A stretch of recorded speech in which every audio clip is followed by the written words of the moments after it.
말다툼을 하고 돌아서면 그때 하지 못한 말들이 생각이 나면서 분하게 느껴집니다. 어떻게 하면 논쟁에서 이길 수 있을까요? 말싸움에서 지고 싶지 않다면 말싸움을 피하라. 말싸움은 이겨도 지는 일이다. 유일하게 서로 지지 않는 방법이 있으니 그것은 말싸움을 피하는 것이다. 하지만 말싸움은 생각하지도 못한 사이에 시작된다. 이것을 피하기 위해서는 언어에 대한 이해가 필요하다. 그대는 이 세상 만물과 이름의 연결이 확고한 것이라 믿고 있을지도 모른다. 당신의 이름이 당신 자신을 뜻한다고 생각하겠지만 그렇지 않다. 언어의 의미는 늘 이쪽에서 생겨나 저쪽으로 사라진다. 내가 쓰는 말과 단어는 사람에 따라 시대에 따라 달라진다는 것을 잊지 마라. 이것을 잊고 내가 쓰는 말과 단어를 상대도 항상 같은 뜻으로 쓴다고 생각한다면 그때부터 갈등은 시작된다. 말은 그대의 생각을 담기에 항상 부족하다. 그리고 상대 역시 자신의 생각을 말로 다 담지 못한다. 이처럼 부정확한 말에 집중하면 상대를 보지 못할 것이다.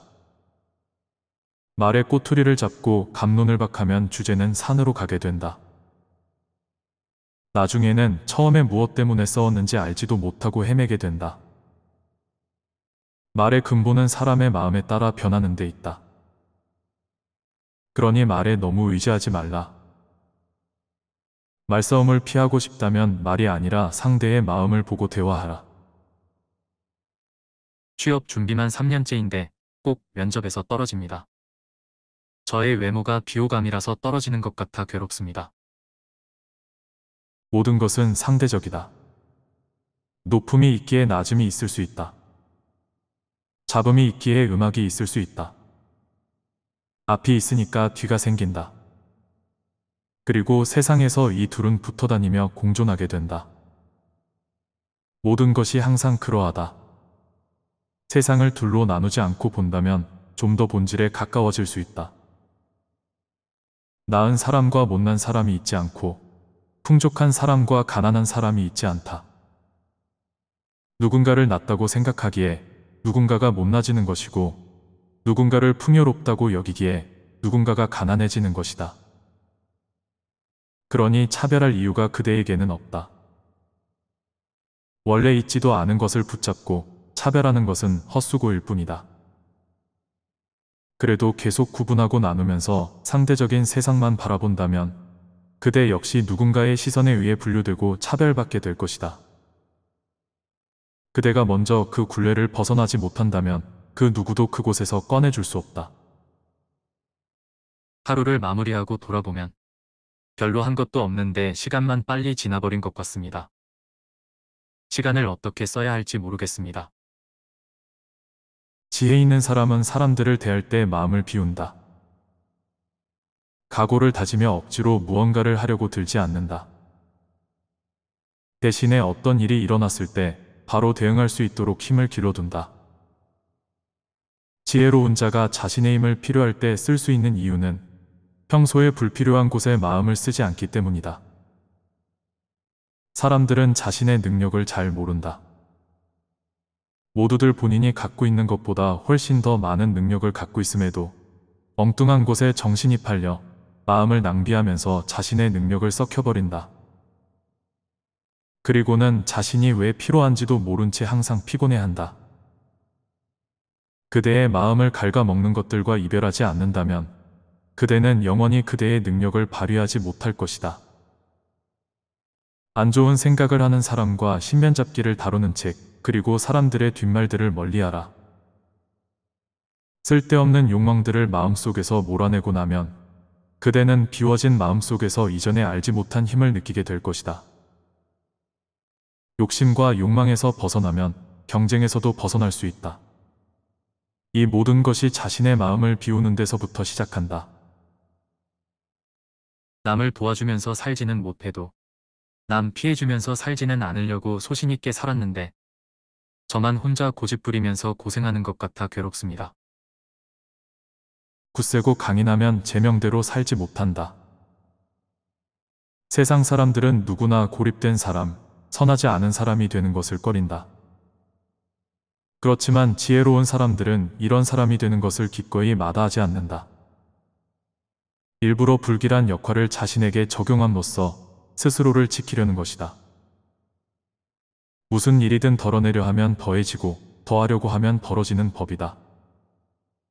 굳세고 강인한 것은 편안한 죽음을 맞이하지 못한다.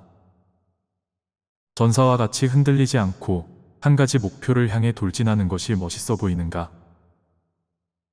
전사들은 대부분 자신의 수명을 채우지 못하고 죽는다. 그대가 자신만의 신념과 일하는 방식에 너무 집착하게 되면 그대가 갖고 있는 변화하고 적응하는 능력은 줄어들게 될 것이다. 자신의 신념만 고집하면서 달리는 길에서는 삶의 풍요로움과 아름다움을 충분히 볼 수 없다. 흔들리는 갈대는 태풍에도 살아남지만 큰 고목나무는 강한 바람에 허리가 꺾여버린다. 굳세고 강인한 것이 좋을 때도 있으나 인생을 길게 본다면 때론 허리를 굽히고 머리도 숙일 줄 알아야 오래 살 수 있다. 작은 일에도 가슴이 두근거리는 저의 모습을 보면 앞으로 험난한 세상을 어떻게 살아야 하나 걱정이 듭니다. 그릇이 큰 사람은 큰 일을 이루려 하지 않기에 능히 큰 일을 이룬다. 큰 일도 작은 일처럼 사사롭게 볼 줄 안다. 아무리 큰 일이라도 큰 일로 여기지 않아 쉽게 해결한다. 큰 일을 크게 보면 중압감에 그대의 능력을 발휘할 수 없다. 그저 작은 일을 다루듯 편하게 대하면 부담감 때문에 보지 못한 작은 것들도 볼 수 있다. 부담을 갖는다고 일이 잘 풀리지 않는다. 어차피 해야 할 일이라면 큰 일도 작게 생각하는 것이 좋다. 하지만 작은 일은 반대로 큰 일처럼 생각한다. 비록 사소하고 작은 일이지만 모든 일은 작은 것부터 커진 것이다. 소소한 일이라도 그것이 큰 일의 시작으로 보고 위대한 일처럼 대하는 것이다. 그러면 어느 것 하나 소홀히 하지 않고 실수하는 일이 없다. 마찬가지로 쉬운 일은 어렵게, 어려운 일은 쉽게 한다면 모든 일은 자연스럽게 잘 풀릴 것이다. 아이들과 아내가 저를 무시하는 것 같아 점점 다그치고 호통치는 일이 많아지고 있습니다. 그럴수록 아이들이 저를 피해 다니는 것 같은데 어떻게 해야 할지 고민이 됩니다. 가장은 가정을 사랑으로 안아줘야 하지만 한편으로는 모두를 이끌어가는 통치자의 모습도 필요하다. 최고의 통치자는 존재감을 드러내지 않는다. 가장 뛰어난 통치자는 사람들이 그가 존재한다는 사실만을 겨우 알게 하는 통치자다. 그 다음은 사람들이 친근하게 여기는 칭찬하는 통치자이며 그 아래는 사람들이 두려워하는 통치자다. 가장 부족한 경우는 사람들이 경멸하고 무시하는 통치자다. 위의 선자의 말이 진심이 아니면 사람들은 그 말을 믿지 않는다. 위의 선자가 말을 아끼고 신중하면 모든 일이 자연의 순리대로 진행되고 그렇게 공을 이루고 임무를 달성하면 사람들은 저절로 그리 되었다 라고 말한다. 다스리는 것 중 최고의 방법은 지배하고 강제하지 않는 것이며 무위의 다스림과 자연스런 다스림으로 대하는 것이다. 가정도 이와 마찬가지이다. 가장으로서 해야 할 일들은 보이지 않는 곳에서 묵묵히 하고 가족들에게는 진실된 말과 사랑으로 대해야 위험이 서게 된다. 가장의 권위만 내세우게 된다면 가족들은 가장을 무서워하고 보이지 않는 곳에서는 무시하게 될 것이다. 여기까지의 대화는 책 노자의 말을 재구성하였습니다. 요즘은 사람들끼리 작은 일에도 크게 분노하면서 크고 작은 말싸움이 많아지는 것 같습니다. 특히 가까운 사람과의 대화가 자주 말싸움으로 이어지면 삶은 불행해지기 시작합니다. 논쟁이 시작되면 내 말을 이해 못하는 상대 때문에 더 화가 납니다. 서로가 이해를 못하면서 화는 점점 더 커지고 감정의 골은 더 깊어집니다. 이런 가운데 노자의 언어에 대한 조언은 소통에 대하여 생각을 깊게 해보게 됩니다. 노자는 아무리 서로가 우리말로 소통을 한다 하더라도 말로는 자신의 마음을 모두 담을 수 없고 언어의 한계가 있으니 말과 표현에 너무 집중하지 말라 합니다. 이처럼 말에 한계가 있다는 것을 인정하기만 해도 이해받지 못하는 것에 대한 분노가 조금은 줄어듭니다.